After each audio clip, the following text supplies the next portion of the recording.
Hey guys, and welcome to the Watchtower Watch Reviews with your host DK, and today we're going to be taking a look at something I've never had on the channel before, a California dial. So this is the Bliger or the Tandorio, depending on which shop you buy it from it seems, version of the Unimatic. I think it's the Unimatic UB or B2, I can't remember. I'll drop the actual model that it's homaging on the screen now. It's a homage of a watch that I basically had never heard of, so big thanks to James at Honest Watch Reviews as well. He did a review of this one. I had been reaching out to a company separately, but I did kind of copy some of his notes for which one this was homaging because I had never heard of Unimatic and I had never actually heard of this watch. So we're going to take a look at the homage. It is a sponsored content review. They promised to refund me as soon as I release the video. However, this will be a 100% honest video because honestly the watch didn't cost me that much money. And if for some reason they decide to renege on that agreement, I would much rather have an honest review out there than a half-assed review and still not get any money for it.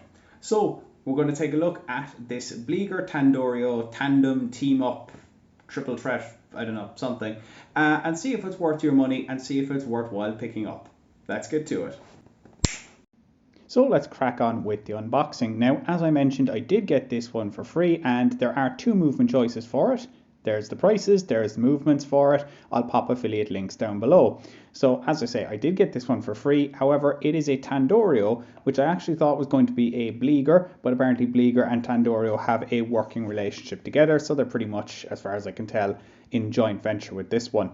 Inside, in the box, you get this little pink polishing cloth. It's not logoed with Tandorio or Bliger on it. And you get the watch itself. So let's pop that out.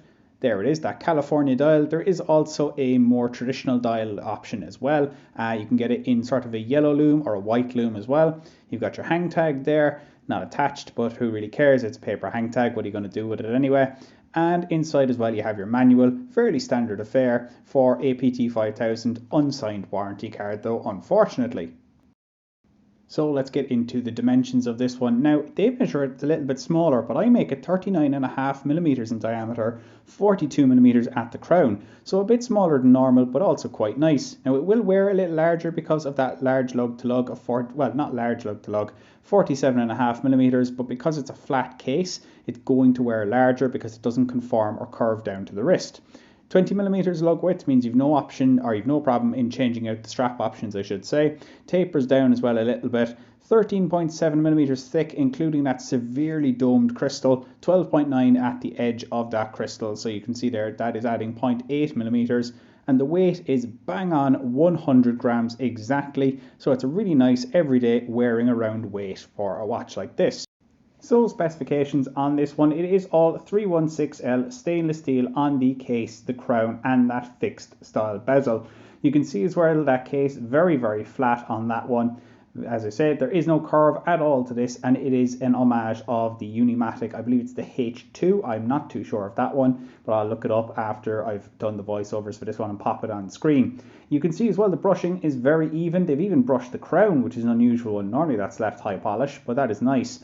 Also very good brushing on that bezel as well. Highly domed, you can see there, and you've got your drilled lugs, easy enough to pop off that strap if for some reason you may be allergic to silicone or you don't happen to like the silicone. I actually quite like the silicone strap. That domed sapphire is gorgeous as well, and I've tested it. It is indeed sapphire. No anti-reflective coating on it though, but that dome is gorgeous, gives it that real vintage look. The strap, as I say, is silicone. It is 20 millimeters and it's lovely and pliable, very, very easy to wear. However, it does feature an unsigned buckle, which is a bit of a shame, and it is also high polish rather than brushed, which would have been really nice. Unsigned screw down crown with a signed screw down case back gives you 200 meters of water resistance. You can see there water resistant 200 meters, sapphire crystal up there at the top. You also have the automatic movement, which is the option inside. There's the PT5000 or the NH35. I've gone with the PT5000. And the fact that it is all stainless steel. And you've got a picture of a wave there, almost like the Kanagawa wave. The PT5000, as mentioned, is a Chinese high beat, 28,800 vibrations per hour movement. So it is a high beat movement. It also hacks and hand winds. Unscrew the crown allows you to hand wind the watch. Pull it out a second time, there is a go state position there. You won't be able to do anything about that. And pull it out a second time and it stops the second hand, which is the hacking feature. Oh, it's not quite gone in there. Let's try that again. There we go, hacking second hand, and it allows you to set the time exactly. So time for the macro, and you can see it is a printed dial today, so you've got printed indices, that California dial having the triangle at the 12 o'clock, you've got a Roman numeral at 1 and 2, a baton there at 3, you've got Arabics at 4 and 5, and then I think you've got another, just another indice at 6, yes, a flat indice there. You can see as well it's that old radium style loom, however I don't think it's the old style Swiss radium, I believe it's a Chinese loom. You can see as well very simple fence post hands and a little bit of colour on the second hand with that red tip. It is a very nice looking piece, and as well you get that lovely distortion from that heavily domed crystal. Out on the wrist, here it is on my wrist, that's just under 7 inches, and you can see it does wear a little bit larger than you might expect. Now I'm okay with that because it is a 39.5mm watch, so wearing a little larger than that is fine by me. 47.5mm as well, lug to lug, not too bad. That strap as well, as I say, I can't compliment it enough. It is cheap, it is cheerful, but it is very comfortable. However, should you be allergic to silicone, you can swap it out for a stainless steel mesh bracelet. This one is a Watchgecko one I picked up. I'll drop an affiliate link down below if I can find one on eBay. I don't know if they actually make this style anymore. If not, I'll drop an AliExpress link down below. I think it looks really good on this one as well. This is my favorite type of bracelet for this type of watch. It's a really nice look on a piloty, fieldy, I don't know what you call one of these watch. If you want the NATO though, I would suggest pairing it with something black and yellow. So I've gone for this. This is an elasticated NATO. Again, it's an AliExpress special. I think they're about £3 a pop, and I think it looks pretty good. Now, I'll be honest, I've only really worn it on for the shot for this because it's already kind of high enough off the wrist, so I'm not really sure a NATO is the way to go, but it just gives you something different to look at. If for some reason or another you really don't like the silicone that's on, but you do like silicone, here's a Ritchie watch bands one. It's really nice on. It's got quick release straps, although quick release isn't as necessary with the fact that this has drilled lugs, so you're not going to really make bits of it trying to take it off. But it's a nice option, and it's very comfortable and reasonably priced as well. Finally, if you want to go for something really vintage, this is a Vario watch strap in black twill and I think it's black twill and sands, I think they call it. Again, there'll be a link down below, not an affiliate link, but just a regular link. It is a very nice strap. They were kind enough to send them to me for reviewing the Vario 1918 trench watch, and I kept it on, and I tend to wear this strap a lot. Not sure I've shown it off in enough videos because it is very nice and very comfortable. Finally, if you really want to stretch it out for something different, leather is always a good option.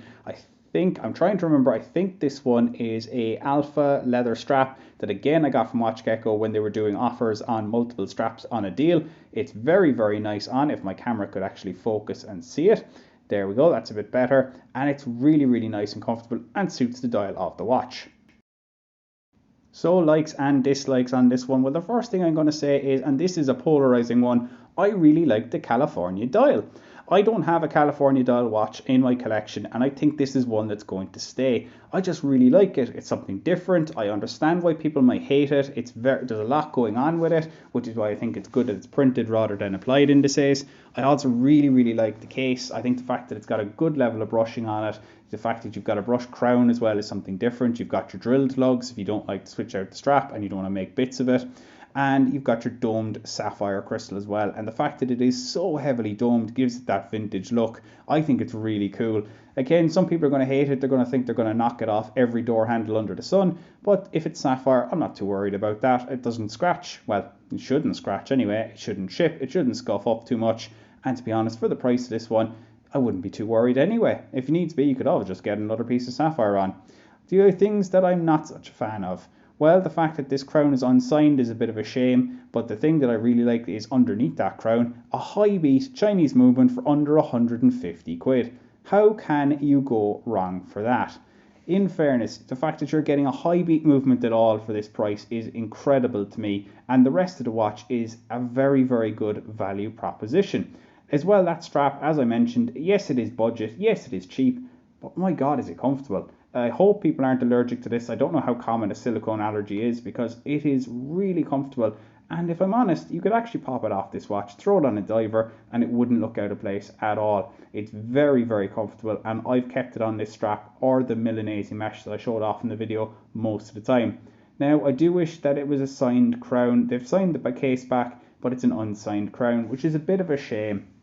It's just something that would have been nice. I actually think the Tandorio logo would look pretty damn good on the crown. Don't really need it on the dial, would have been nice on the crown. Second thing is the loom. So there is loom on this one, and I was really excited until I actually got it in the dark. You can see there is decent quality loom at the start, but those hands disappear very, very quickly.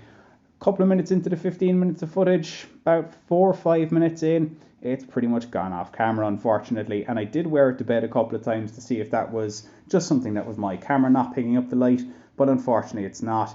It's just not very good loom. That's the price you pay, unfortunately, for a watch at this price. If the loom bothers you that much, then there's a San Martin, but it costs significantly more and it only has the NH35. For me, for the price point, to get a high beat automatic Chinese movement inside in this one, I'm happy to stick with the Tandorio. So guys, there you have it, my review of the Bliger or Tandorio Homage of a Unimatic watch. The California dial is the thing that attracted me to this one, but not only that, it's the fact that it's a high beat movement as well. And a high beat movement for less than 150 quid is not anything to be sniffed at. I don't think I've seen anything else around that's around that price that isn't by Bliger or Tandorio. I've never seen anyone put in a PT5000 to anything that seems to be less than about 200 quid. If there is something else that you've seen in the range of about 100 to 150 with a PT5000, please do let me know, because I would be very interested in getting another one in for review. So there are a couple of things with this watch. You've got a very flat case, so if you've got very small wrists, this one is going to wear larger than the case size and the lug-to-lug suggests. The fact that the loom is not great for a dive style watch. It's definitely not a dive watch because A, it doesn't have a dive bezel, but also it's the loom, you're not going to be able to see underwater with it, so don't go diving with this one or you may not come back. And the dial won't be the only thing going dark if you try and take this one diving, put it that way. Other than that though, it really is excellent, and the only thing I've seen that is a similar vibe to this is made by San Martin, but then again you don't get the PT5000, so you have a trade-off. You can either spend more money and get the San Martin, which is an NH35 and probably better loom, or you can get the same watch with a PT5000 from Bliger, and you just have to make do with the fact that the loom is not great. Personally, I'm okay with no loom on this one. It's not that big a deal. It's a really nice watch and I enjoyed having it on and I enjoyed wearing it. So guys, there you have it, my review of the Bliger Tandorio Unimatic Homage. Hopefully you've enjoyed it and you don't mind the fact that it is indeed sponsored content. Big thanks to Owen as well, friend of the channel, who did recommend this one to me. Cheers for that, mate. You sent me an email, I did pick it up and I did review it on your recommendation, so thank you very much for that. Hopefully you've enjoyed the review, guys. If you have, make sure to like, comment and subscribe. I've been your host DK. This has been the Watchstar Watch Reviews and I will see you guys next time.